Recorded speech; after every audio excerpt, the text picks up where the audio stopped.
Now, you're arrested, and if I'm correct, you're taken into custody. Yeah. You're found guilty, if I'm correct. Oh, yes. Yeah, and pleaded guilty. Pleaded guilty. Yeah, they had me on video and surveillance. He was wearing a wire. Well, how many years did they sentence you for? I got an 8-year sentence. 8-year sentence. Now, if I'm correct, I know you did one of those years in solitary. Yeah. Okay. And this is the part that I want to get to. Okay. Because this is where you're at today. Yes. Okay.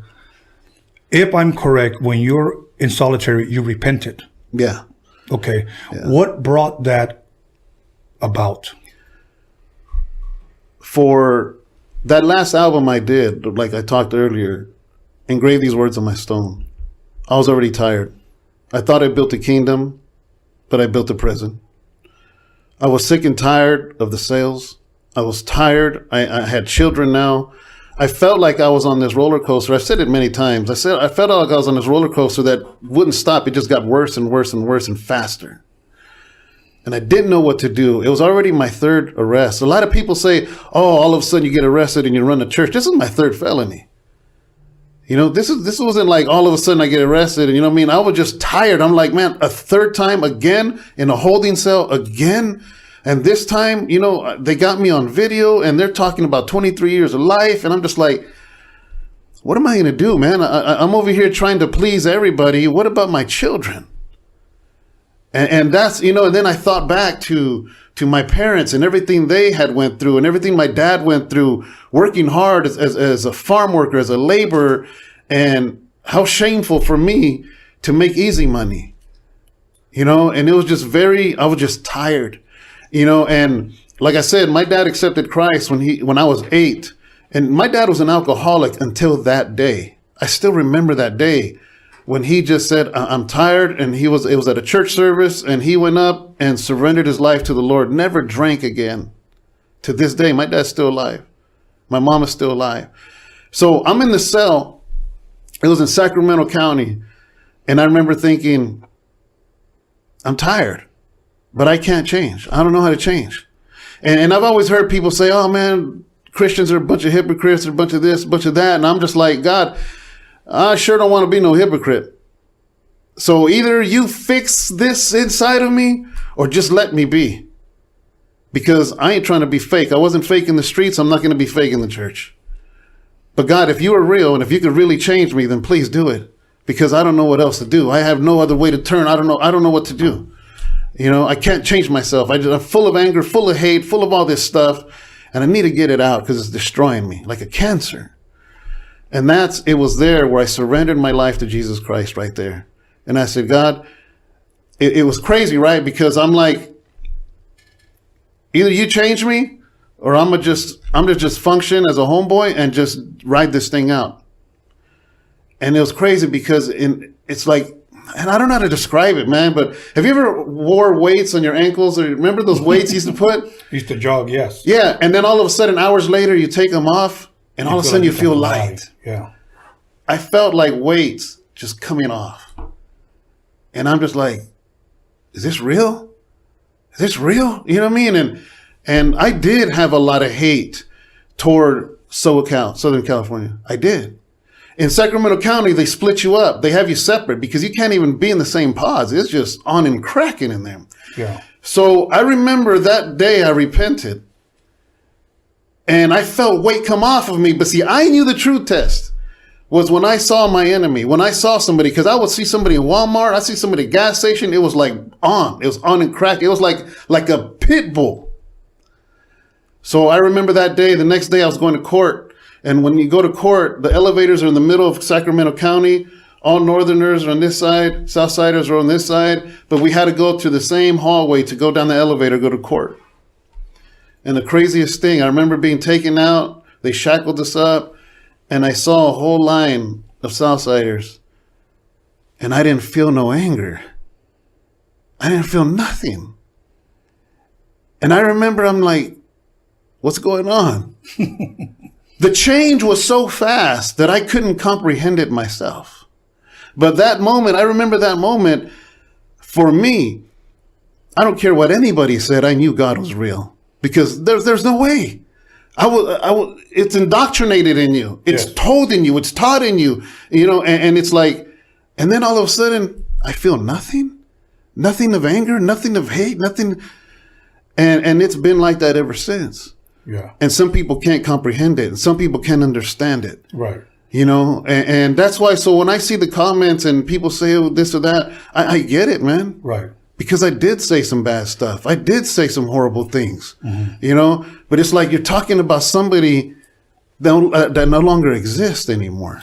The thing is that when people mention your name, they associate you with who you were in the past, 20 years ago or whatnot. Yeah. That's what they associate you with. Now, and I know you can never please anyone, and you probably never will please anyone. I can never please anyone. Here's the thing, though. The first thing that people say, and I know you heard it time and time again, this guy goes to jail and he runs and hides behind the cross, or he hides behind the Bible. Because I've known dudes that have gone to jail and right away they're a born again Christian overnight. Yeah. Because they're scared. Yeah. They're scared. I saw it all the time. Yeah. They cause so much damage out here. I remember I had one dude call me at my house that I knew. Yeah. Hey man, does so and so, does he go to church? Was he a Christian out there? And I'm like, dude, I don't know, man. I don't know. Yeah. Find that out for somebody else, but and I'm sure you've gotten that a lot. Yeah. I'm sure you got in the beginning. I mean, I've been out 10 years. Yeah. I'm going stronger than ever for the Lord. You know what I mean? So it's like that to me, time throws that out the window. Right.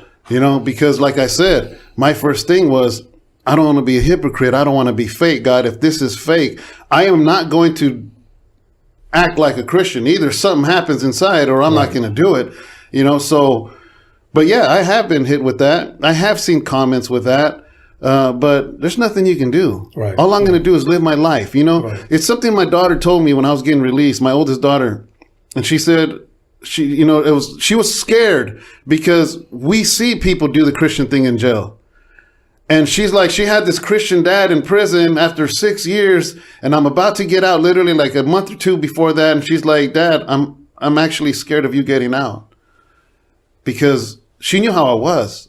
Like, she's been there when there's been shootouts and stuff. Yeah. She had memories of this, memories of me telling her to hide under the bed because just, bullets are flying. Right. So she's like, Dad, I'm scared of you getting out. And I'm like, I remember distinct, and just like it's clear as day. I told her, Mija, nothing's going to happen.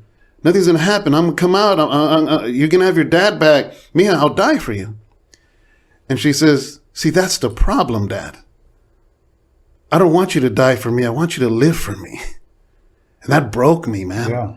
That broke me because all my life was pleasing the homies. What about my children? So when anybody says, oh, you let the homies down, I said, that's okay, because I'm not letting my kids down now. Let them have David now. You had Sir Dyno. You had that. And whatever that means, whatever that, I don't know. But the remaining years of my life, let it be toward my children, whether I live to be old or whether I live tomorrow. It doesn't, I want to know that I gave my kids that life today. Yes. Yes. And that's what it comes down to, because that's who's going to be there, bro. Absolutely. Absolutely. Awesome story. I have a question. We're going to ask you something that you probably have never been asked before. Okay. And now, say I'm somebody off the street and you're talking to me about God, and you share with me your testimony that you just shared. Yeah. So now I ask you, okay, why Christianity?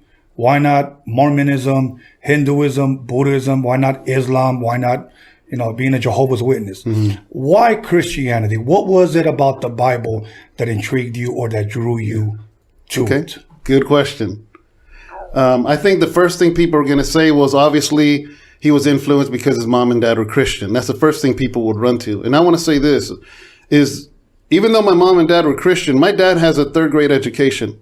So he's not one to study the Bible. He's not a scholar. He's a simple man. He loves God, loves his family, and that's it. So when I dove into the scriptures, this is exactly what I said. Okay, Lord, since I'm going to follow after you, and I felt that change, I'm like, I'm going to learn everything there is about this, because this is the way I am. I can't do something halfways. I got to learn everything about this. Yes. That's just, you can ask my wife. She knows it. You know, if I get interested in something, I'm going to learn 360 everything. Yes. So I wanted to understand what happened to me because I felt that stuff leave. I saw these people that's supposed to be my enemies. I don't feel this hate anymore. So I need to get to the bottom of this. I need to make sense out of this. And what happened was in reading the Bible and being in solitary, I didn't have a denomination influence me or anything like that. It was just me and the Bible. And I've always been a reader. So I have a good understanding, you know, and I just, as reading, and honestly, some of the stuff dismantled even my parents' beliefs of what they thought Christianity was. So it's not like I'm just falling into what, you know, and after a while, I'm like, I start questioning stuff that they had believed. And I'm like, well, the Bible says, you know, I don't care what your pastor says. What does the Bible say here? You know, and I became a student of the Bible. And here's the thing. Here's what really got me. And this is what a lot of people don't know. A lot of people think, well, it's just a book. It's just a book that's been changed over the years and this and that. Well, I'm like, you're talking out of ignorance and you're talking out of something that you probably heard somebody say, so you automatically took it as fact. But here's the thing. If you took the Bible away and completely banished every single Bible, what would we know about God now? There are letters that exist right now between emperors, between governors of that time of the Roman Empire, talking about this man named Jesus. There are letters that are nothing to do with Christianity. Matter of fact, they're talking bad about this guy that goes around doing miracles. They're talking bad about this guy that has followers because supposedly he rose again from the dead. They have all of this documentation. So even if the Bible were just completely done away with, thrown into a pit and doesn't even exist, and nobody would have a Bible anymore, we would still have the story of this person named Jesus that was born, that he did miracles, that he preached, thousands of people followed him. He was crucified and he was worshiped as God because he was raised again after 3 days. This is stuff people don't know about. For whatever reason, it's easier for people just to throw stuff out there. Now, the whole thing about the Bible, they'll say, well, it's been changed. It's been changed. Well, that was a fine argument until the 40s. Because in the 40s, what happened was there's these they're called the Dead Sea Scrolls. And the Dead Sea Scrolls, this little shepherd, this is known. You can just look it up. They found hundreds of transcripts of the Bible. So people that didn't believe the Bible, they're like, yes, finally, we have real documents and we're finally going to show you that your Bible's been changed. This is the final proof. This stuff was written at the earliest, it was 100 years before Christ. Okay. So they said, finally, we're going to just crush this right now. Yes.